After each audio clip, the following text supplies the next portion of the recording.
Эзекиел кітабының бірінші тарауында бүкіл көне өсиет бойынша ең таңғаларлық әрі түсіну қиын бір көрініс бар.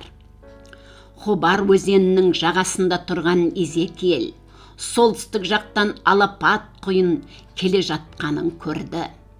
Сол найзағай отындай жарқылдап тұрды. Сол оттың ішінен тіршілік иелері пайда болды.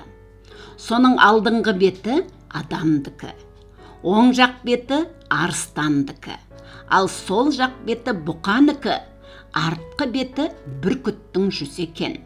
Сол тіршілік иесі жарқыраған дөңгелекпен қозғалып жатты. Қозғалған кезде ағып жатқан судың гүріліндей, құдіретті Құдайдың даусындай, әрі зор әскердің ұрандағанындай дауыс естілді. Ал сол тіршілік иесінен жерді жапқан кемпір қосақтай нұр да шықты. Осындай көріністі көрген кезде не істей аламыз? Әрине, қорқыныштан екпетімізден жата кететін боламыз. Эзекиел де солай істеді.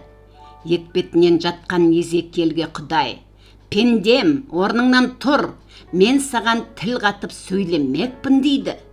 Сөйтіп көріністі көрген Эзекиелді Құдай өзіне шақырды. Құдай оған тұр дегенде, ол өз күшімен орнынан тұра алмады. Бірақ Құдайдың рухы оның бойына еніп, оны тұрғызды. Құдай Эзекиелге сөз айтып, көрініс көрсетіп, пайғамбарлық сөзді Израиль халқына жеткізіп жариялауды бұйырды. Әйтсе де, пайғамбарлық сөзді жеткізу Эзекиелге мүлдем оңай болмады. Тұтқын боп айдалып келген Израиль халқы өздерінің қателігіне қарамай, туған елдеріне қайтатын күнді ғана күтіп жүрген еді. Олардың жүрегі қатайып кетті. Сол себептен Эзекиел жеткізген пайғамбарлық сөз олардың құлағына жетпеді. Алайда Құдай олар тыңдамай қойса да, Израильдің ішінде Құдай сөзін жеткізетін пайғамбар бар екенін олар білулері керек деді. Құдай Эзекиел пайғамбардың осындай жағдайы тікенді бұта мен ошағандар арасында және улы шаяндар арасында тұрумен бірдей сияқты болады дейді. Құдайдың сөзін жеткізетін іс осылайша өте қорқынышты әрі қиын болады деген мағына. Сонда кім осындай қиын істі істегісі келіп, істей алатын болады? Сол сәтте Эзекиелге қарай бір қол созылып жақындады. Сол қолда бір шиыршық кітап болды. Сол кітап ашылып, Израильге арналған жоқтау мен қасірет сөздері көрінді. Құдай Эзекиелге: «Сол шиыршық кітапты жеп қой» деді. Сол бұйрыққа мойынсұнған Эзекиел жегенде, оның аузына балдай тәтті дәм келді.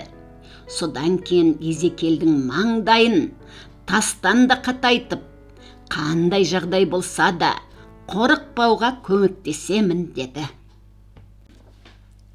Балалар, Эзекиел кітабының 1-3-ке дейінгі тарауларынан бір адамның пайғамбарлыққа шақырылғанын көре аламыз.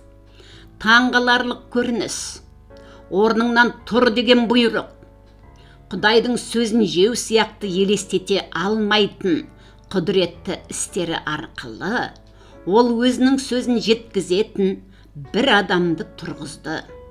Сөйтіп, Құдайдың шақыруына иә деп, таңғаларлық оқиғаларды жариялаған пайғамбарларға бола Құдайдың сөзі бізге жетті.